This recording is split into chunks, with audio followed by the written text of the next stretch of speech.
अपने बेटों को डॉक्टर बनाने के लिए माँ बाप सपने सजाकर भेजते हैं यूक्रेन। माँ नर्स, पिता अध्यापक, लेकिन सपना बड़ा। सपना बेटी को डॉक्टर देखने का। देश में महंगी मेडिकल शिक्षा, ऊपर से पैसे की किल्लत, और फिर सपने को पूरा करना कितना जोखिम भरा होता है, यह आज यूक्रेन में फंसे हजारों बच्चों के परिजन अनुभव कर रहे हैं। इन परिजनों के जिगर के टुकड़े बमबारी के बीच तहखाने में बंद हैं और इनके पास सिर्फ पानी की एक बोतल और महज 50 ग्राम पास्ता है, जिसके सहारे इन बच्चों को अगले कुछ दिन जिंदा रहना है। सरकार एक तरफ तो हेल्पलाइन नंबर जारी करती है, वहीं दूसरी तरफ जब एक छोटे से तहखाने में बंद 500 के करीब बच्चे इंडियन एम्बेसी से बात करने की कोशिश करते हैं तो वह फ़ोन रिसीव नहीं किया जाता।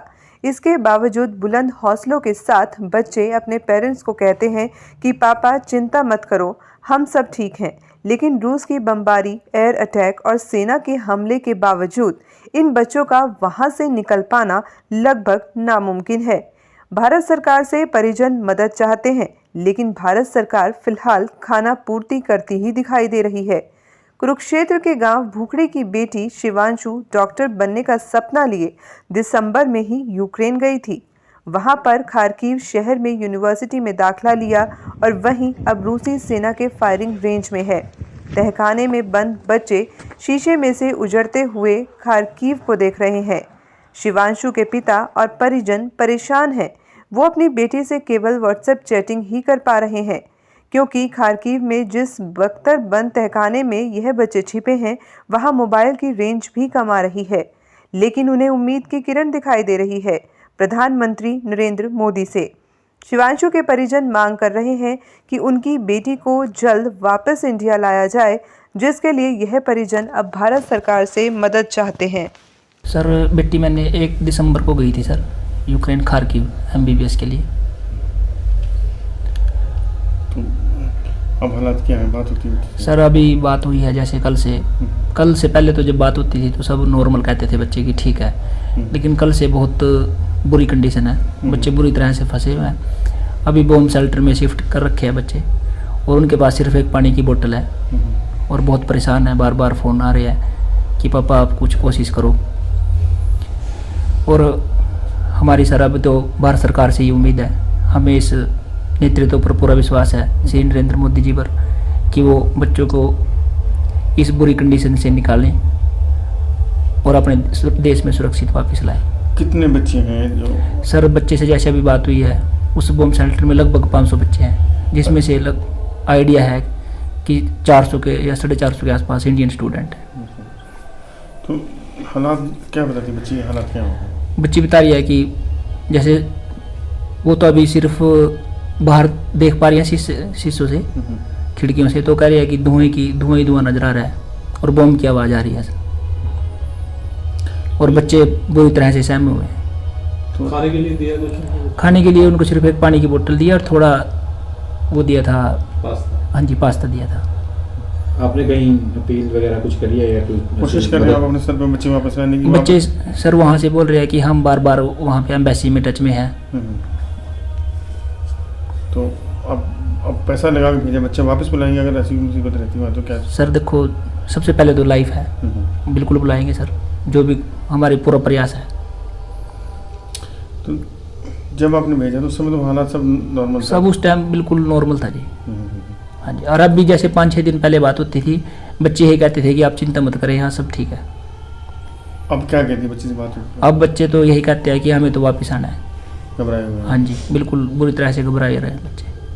कब गई थी बेटी आपकी? बेटी 1 दिसंबर को गई थी सर। और रास्ता है आपके पास? क्योंकि फ्लाइट तो वहाँ सर अभी पेरेंट्स के पास कोई रास्ता नहीं है, क्योंकि बच्चे बोल रहे हैं कि बिल्कुल यहाँ पे एयरबेस को बिल्कुल तहस नहस कर दिया है।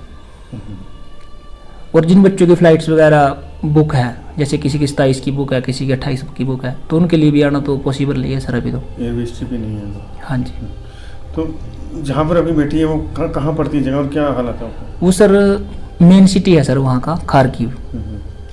तो सबसे पहले अटैक वहीं पर हुआ, कीव से पहले भी? सर सबसे पहले कीव में हुआ, और उसके बाद जैसे बता रहे हैं कि खार्किव अभी मतलब खार्किव में ज़्यादा अटैक कर रहे हैं वो। कुछ क्षेत्र के किसी प्रशासन से, एमपी या डीसी, किसी से आपकी कोई बातचीत हुई हो, मदद के लिए गुहार? आया हो? सर अभी कुछ नहीं हुई सर किसी से। कोई आया नहीं है? नहीं सर। मदद तो आपके विदेश मंत्रालय से, प्रधानमंत्री स्तर पर? हाँ जी सर। अभी तो सिर्फ ये हमारी अपील है सर कि हम तो देखो अपील कर सकते हैं, क्योंकि अब हमारे तो हाथ में कुछ नहीं है, हालात काफ़ी बिगड़ चुके हैं। अभी तो सिर्फ भारत सरकार से उम्मीद है कि हमारे बच्चों को सुरक्षित लाए। इस इलाके के बहुत सारे बच्चे हैं? बहुत बच्चे हैं सर। हाँ जी, तो आप मेरी अपनी बोले- जानकारी में कम से कम 20 बच्चे। तो वहाँ से भेजा क्यों था आप लोगों ने? क्या सोच के भेजा था वहाँ पे? सर देखो मेडिकल फैसिलिटी ठीक है वहाँ पे, और थोड़ी चीप है स्टडी, और काफ़ी बच्चे जाते हैं सर इंडिया से। भारत में महंगी है मेडिकल? हाँ भारत में सर बहुत महंगी है मेडिकल स्टडी। इसलिए भेजा? हाँ जी यहाँ सस्ती होती, यहीं पढ़ाते हैं आप? बिल्कुल पढ़ाते हैं सर। कौन भेजना चाहता है बच्चों को दूर? बच्चों के आगे माँ बाप को झुकना पड़ता है जी, कि बच्चों की इच्छा है डॉक्टर बनना, और यहाँ पे इतने पैसे हैं नहीं हमारे पास। हमारी बेटी गई हुई है जी खार्किव, यूक्रेन में। अब बच्चा, अभी बात हुई मेरी उनसे, वो बोलते हैं कि तो जी मेरे को एक पानी की बोतल दी गई है और एक थोड़ा सा खाने का पैकेट दिया हुआ है, उसमें हम सुबह से भूखे बैठे हैं, कुछ खाने को नहीं मिलता और बहुत परेशान हैं, बच्चे रो रहे हैं। और भारत सरकार से यही अपील चाहते हैं कि वे उन बच्चों को सुरक्षित यहाँ इंडिया लेकर आए। तो बच्चों से बात हुई है तो उनका कहना है कि बच्चे बहुत घबराए हुए हैं, बोलते हैं कि हमें अंडरग्राउंड शिफ्ट किया हुआ है और बाहर धुआं नज़र आता है और इसके बारूद की स्मेल बहुत ज़्यादा आ रही है। बच्चे बहुत घबराए हुए हैं। सरकार से हम यही अपील करते हैं जी कि हमारे बच्चों को सुरक्षित यहाँ पर लाया जाए।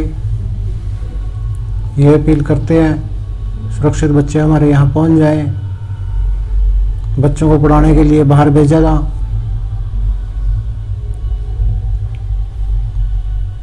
अभी घर में भी किसी ने खाना नहीं खाया है,